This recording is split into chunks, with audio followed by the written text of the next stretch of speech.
Antes de tudo, boa noite, é um prazer estar aqui. É um prazer estar em uma edição do Repensar. A Márcia sabe do quanto eu tenho carinho por esses projetos educacionais que o Grupo Rede Amazônica encabeça. Gente, por que eu começo falando com GIF aqui sobre música? Eu acredito que, assim como muitos de vocês, sou muito musical. Então, música é uma coisa que me toca muito. E quando a Márcia me fez o convite, ao pensar sobre o que eu traria para cá hoje, muitas músicas me vieram à cabeça. A Bailarina e o Equilibrista, da Elis. E tem o Bêbado e Equilibrista, é verdade, desculpa. A Roda Viva, do Chico. E várias outras músicas que são parte do entretenimento e que trazem uma carga de informação gigantesca. Definitivamente não estou aqui para tratar sobre assuntos políticos ou qualquer coisa do tipo, mas eu acho que é a reflexão talvez mais básica de como o entretenimento pode, sim, passar informações e ajudar a construir a consciência das pessoas. E acho que a partir desse pontapé é que a gente vai caminhando e traçando por essa estrada do entretenimento. E isso para entender uma coisa muito simples. A mensagem é importante. Muitas vezes a gente enxerga o entretenimento como uma segunda casa, sabe, assim, um espaço de segunda grandeza. É muito legal, é divertido o programa X, mas só o jornalismo duro, policial, né, factual é relevante. A gente precisa repensar algumas dessas fórmulas e entender a importância das várias formas de comunicar. E a única forma disso acontecer é a gente entendendo que quem quer fazer entretenimento precisa entender que a mensagem, sim, é importante. Muitas vezes, hoje, a gente ainda é pego de surpresa por pessoas ou por programas ou, enfim, formatos que falam de formas equivocadas, apresentam conceitos equivocados que reforçam senso comum e tudo com o viés da piada, com o viés do humor, com o viés barato. E aí que vem a nossa função de entender que mensagem é importante. E a gente vai conversar um pouco sobre isso. Eu pensei aqui, para ajudar a gente a entender isso, 3 palavras. Quais são essas palavras que o entretenimento precisa ter? Esse entretenimento que pensa, esse entretenimento que é feito, que ajuda a pensar, ele precisa ter. Ele precisa aproximar, ele precisa comunicar e ele precisa mobilizar. Ele precisa aproximar porque a gente precisa entender que hoje, nessa era digital, na era da instantaneidade, eu não posso fazer nada mais para o meu umbigo. Eu preciso estar próximo para quem eu falo. Eu preciso comunicar porque eu preciso comunicar bem. Passou o tempo em que eu decidia a forma, eu decidia o jeito, a linguagem, e as pessoas tinham que aceitar do jeito que a gente quer. As pessoas têm o controle, ela tem uma segunda tela, que é o celular na mão, ela tem inúmeras outras fontes de informação para chamar a atenção dela. E é preciso mobilizar. Mais para frente a gente vai ver sobre TV aberta, e o que faz TV aberta ser o sucesso que é o poder de mobilização. Essa coisa de juntar todo mundo na sala para conversar sobre um único assunto, para pautar o dia seguinte, né? E que é a grande função, inclusive do entretenimento, que a gente consiga impactar pessoas. Agora que a gente já sabe que essa mensagem é importante, que ter uma informação é importante, sair da piada pela piada, sair da graça pela graça, a gente precisa entender que isso tudo é dentro de uma narrativa, né? Existem narrativas onde isso acontece.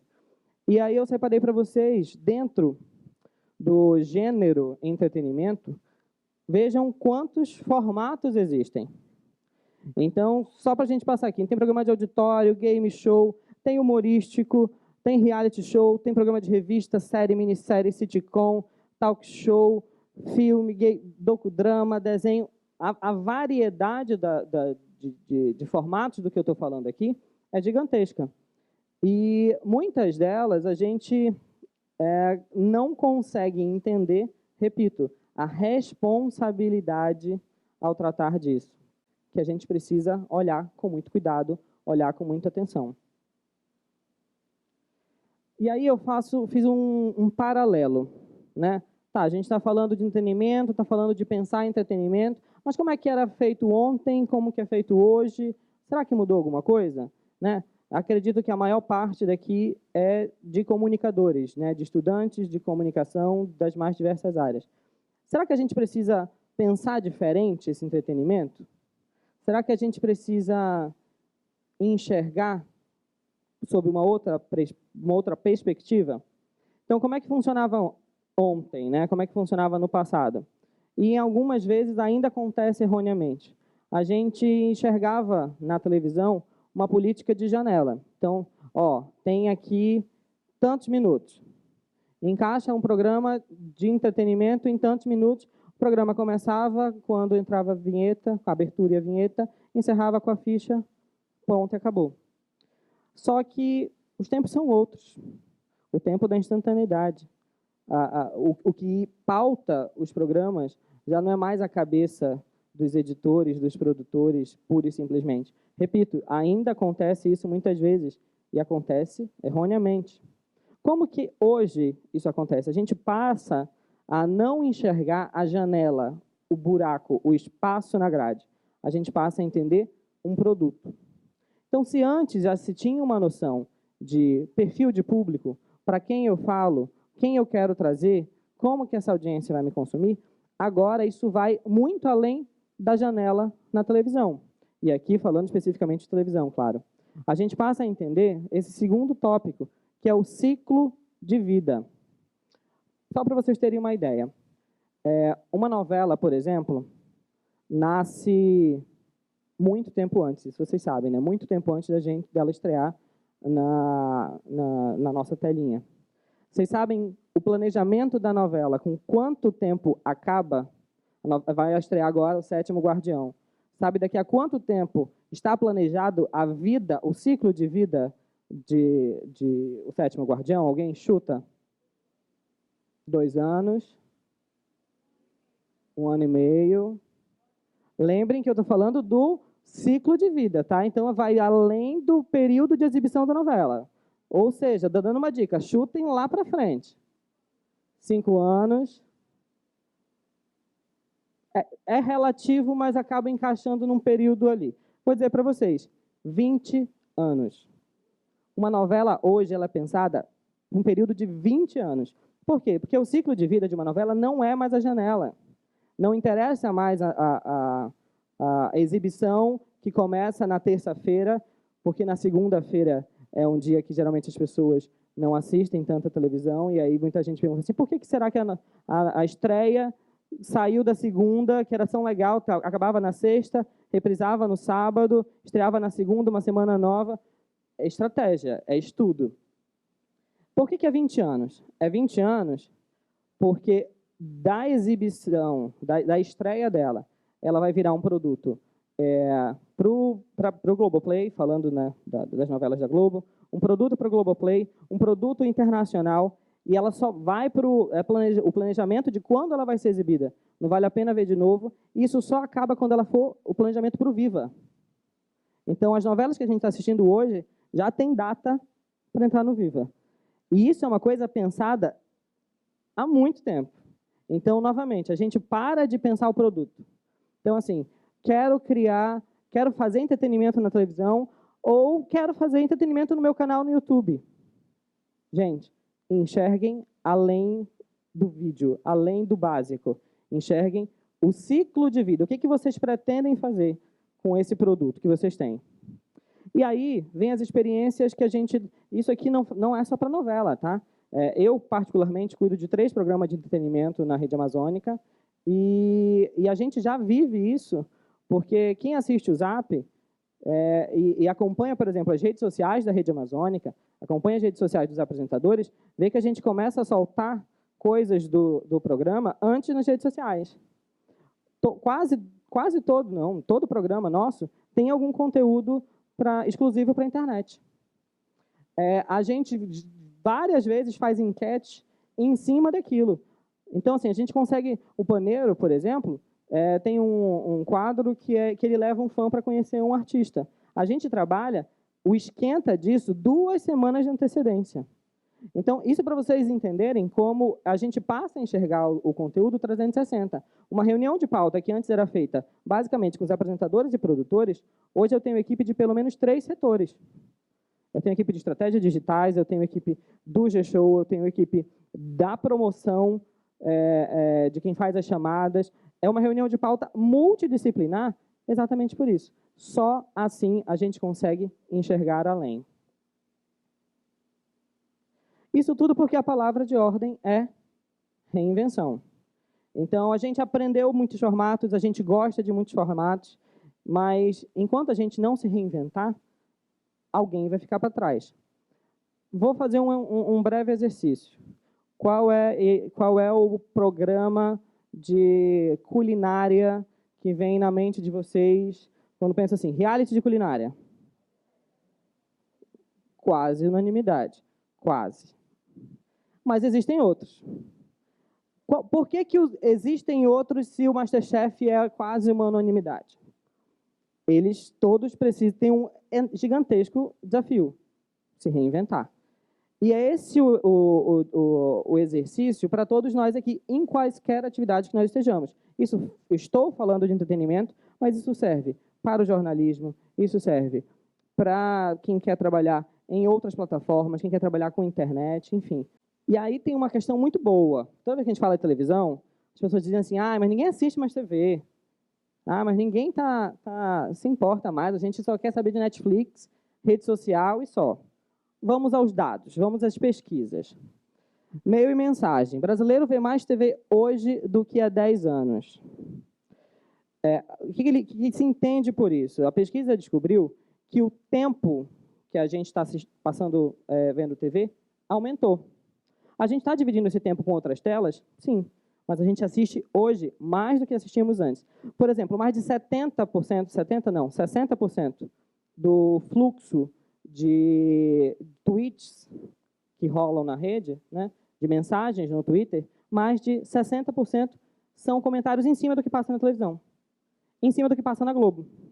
Então, para vocês entenderem a força que a televisão ainda tem hoje. Consumo de TV, notícia do UOL, bate todos os recordes no Brasil em 2017. Próprio Mark, assistir TV é o entretenimento preferido pelas crianças. Acho que isso já não é mais nem tanta novidade, né? As crianças não saem mais para correr, não brincam mais na rua, só querem ficar em casa vendo televisão e no tablet. TV, matéria da Exame, TV ainda é importante no entretenimento de lares, diz estudo. Já existem pesquisas isso. Com a crise financeira, as pessoas saem menos, né? Com a insegurança, as pessoas saem menos. E a televisão se reforçou como esse grande entretenimento barato, que está ali na sala, no conforto, com segurança e tudo mais. Isso são dados que, soltos, podem dizer, legal, bacana para a TV. Mas, para a gente aqui, como que a gente está pensando o entretenimento para todas essas pessoas?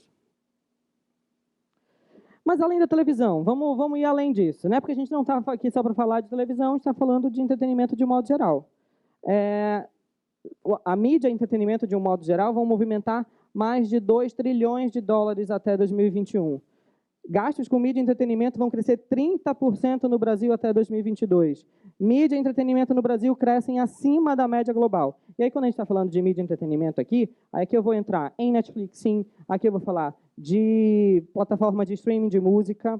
As pessoas estão cada vez mais comprando, entrando, entendendo a relevância disso. E por isso que entender esse movimento é indispensável para não fracassar. Vou dar um exemplo para vocês. Eu faço uma sugestão aqui de leitura, e de verdade, para quem gosta de entretenimento, mas para quem gosta de televisão, de um modo geral, essa é uma leitura muito boa. O MTV bota essa pi para funcionar, não vou falar isso em respeito, né? Márcia não me deixaria falar um palavrão aqui nunca. Cortaria meu microfone, o pessoal já está aqui ó, pronto para cortar meu microfone. Do Zico Góes. Qual é essa história? Essa frase é uma frase, né, incrível que o Caetano Veloso falou durante um prêmio da MTV, mas conta a história da MTV, especialmente nos últimos anos. O que ela fala? Quem gostou de MTV sabe que ainda rola uma saudade.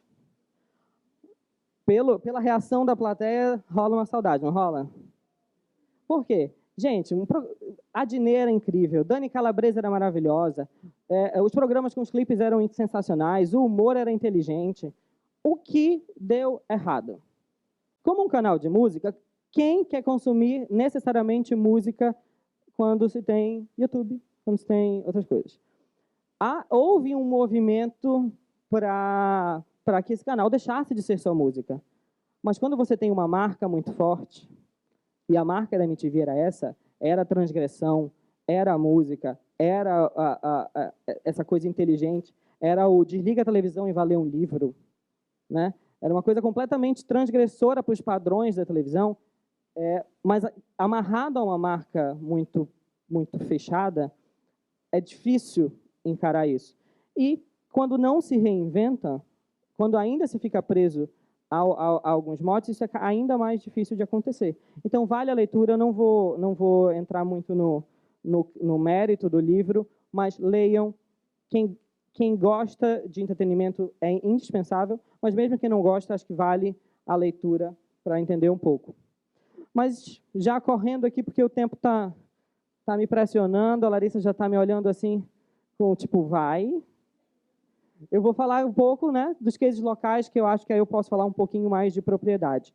Um deles é o Partiu Amazônia. Qual é o desafio do Partiu Amazônia? E aí, pontuando um pouco disso tudo que a gente conversou. Existe uma frase, que é a frase que a gente diz em reunião de pauta. O Partiu não pode, é um programa de turismo, mas ele não pode se esgotar numa busca no Google Imagens. É muito fácil alguém que vai viajar jogar lá pontos turísticos e vem uma série de pontos turísticos. O exercício desse entretenimento, no caso de um programa de turismo, é a gente ir além, é a experiência. É ele com o macaco, é ele entrevistar os personagens das comunidades locais, e mais do que isso, ele dá informações que as pessoas muitas vezes não sabem. Nós fizemos, por exemplo, nós tivemos muita resistência a gravar com botos. Por quê? Porque o processo de turismo com botos, hoje, precisa ser olhado com atenção. Por muito tempo, o turismo com botos foi feito de forma completamente desatenta, irresponsável, e é nossa responsabilidade, repito, como uma mídia de entretenimento que informa, sim, que forma opinião, fazer, mas alertar que está sendo feita da forma correta, por que da forma correta, quais os riscos de fazer da forma errada. E o exercício é muito desse. Zapeando, um programa que tem 19 anos de história. E temos aqui Rodrigo, que fez parte dessa história. Falou de internet. Exatamente. Não, e falou de internet num tempo que hoje temos o Dieguinho, que veio para a apresentação depois de apresentar o hashtag Zap, mas falando de internet num negócio que para a gente é rotina, né? Para a gente é a coisa mais comum do mundo. Falamos de internet ensinando a mudar e-mail. Isso é formação. Vocês estão entendendo o que eu estou falando? É entretenimento para formar, para informar. Falamos agora que a palavra é reinvenção. Imaginem um programa no ar há 19 anos. É a palavra. É o exercício de cada segunda-feira, quando a gente senta ali ao redor da mesa da reunião de pauta, dizer como que a gente vai contar, às vezes, a mesma história. No jornalismo, a gente tem, né, todo final de ano, a gente cobre como é que está o centro, como é que estão as compras. Toda Páscoa a gente fala de como é que está a decoração para Páscoa. É isso. Tem pautas que a gente não consegue fugir. E o exercício é como que há 19 anos a gente conta a história da juventude de uma região, sempre de um jeito diferente, com ganchos diferentes e com um olhar novo, e que principalmente lembrem daquelas 3 palavrinhas, que comuniquem diretamente com o seu público, que consigam mobilizá-los. Eu acho que é esse o grande mérito do projeto. E, por último, mas não menor do que isso, o Paneiro, programa que tem 4 anos, que hoje tem a linha musical e que defende a música da região. E, novamente, é o exercício. Como falar... Eu comecei dizendo, né? A gente quer mostrar a música da região, mas tem muito artista que chega aqui que pode ser apresentado. A gente quer mostrar para eles também a nossa cultura, um pouco do nosso povo. E eu acho que, para finalizar, se eu pudesse resumir em algumas dicas, tem 4 pontos que eu acho que são super bacanas. Todos eles com uma premissa, tá? O tempo não é daqui a pouco. Sabe aquela coisa de, daqui a pouco eu olho, daqui a pouco eu penso, daqui a pouco... Não, gente, o tempo é agora. Eu até uso um exemplo bem prático. Fique de olho no Explorar do Instagram. Não fiquem no Explorar só vendo meme de famoso e videozinho engraçado. O nosso olhar precisa ser treinado para entender o que há de sociedade ali. E eu boto o Explorar do Instagram, mas é tudo, tá? É, por exemplo, o motorista do Uber. É conversar com o nosso irmão mais novo, que vive uma realidade que não é a nossa. Parecem coisas muito simples, muito banais, muito da rotina de qualquer comunicador, mas eu vou dizer, um profissional de longa experiência chegou comigo um dia desse e perguntou isso. Sabe, onde que eu consigo boas histórias? Cara, conversa com as pessoas. É a nossa matéria-prima. Esteja sempre aberto às novidades. Eu particularmente me deixa muito triste quando a gente não consegue se reinventar porque a gente está preso, sabe? Eu gosto de X, eu não gosto de Y, não falo sobre Y, não me sinto à vontade sobre Y e não estou interessado em saber, em ler, em buscar informações. Gente, abram a mente de vocês. Estejam abertos a essas novidades. E exercitem seu olhar para ir além dos interesses pessoais. Eu fiz questão de botar aqui três memes, né, 3 virais desse ano, o Din Din Din da Ludmilla, o Kick Challenge e o Dele Alli, porque isso, são virais e que provam que o tempo é agora, a gente não tem como perder isso. É importante o que eu falei sobre mobilizar, tá? Em produtos de nicho, a gente precisa entender o nosso público. Em TV aberta, eu preciso entender que eu falo para todo mundo. Muitas vezes perguntam assim, Zac, por que a TV aberta não faz X assunto? Por que o Zapeando não... Por que o Paneiro não fala sobre funk, bota lá a galera do funk, fazendo um quadradinho e tal, e pá. Gente, é um programa de 1h30 da tarde e eu faço TV aberta, tá? Então, já me perguntaram assim, por que não fazem um reality... Aí descreveram um reality lá que definitivamente não dava para o horário. Assim, depois da meia-noite, talvez eu conseguisse aquilo. Aí eu falei, então, amigo, calma, adorei a sugestão, sugere mais, vamos desenvolver essa ideia. E aí, o Ricardo Odditon, que é um dos diretores de entretenimento da TV Globo, falou uma frase no encontro de produção artística do ano passado, que foi muito boa. Enquanto houver famílias e amigos, haverá TV aberta. TV aberta é isso, é a gente reunido ao redor da televisão, comentando no dia seguinte o corte de cabelo, a mulher que apanhou na novela e tudo mais. E eu quero encerrar dizendo o seguinte, gente, vou voltar para o primeiro slide. Eu comecei com música, porque eu acho que a gente precisa entender que o entretenimento está próximo à arte, a gente precisa enxergar ele de um jeito muito mais carinhoso. E uma frase do Ferreira Goulart que é maravilhosa, a arte existe porque a vida não basta. O entretenimento existe porque só o jornalismo também não basta, né, Luana? A gente precisa dar uma risadinha de vez em quando. Mas é isso, gente. Quero deixar aqui os meus contatos, quero agradecer toda a atenção de vocês. Obrigado, meninos, vocês rodaram meu vídeo. Uma salva de palmas para vocês, por favor. Márcia, não me mate depois disso. Gente, obrigado. Espero ter contribuído.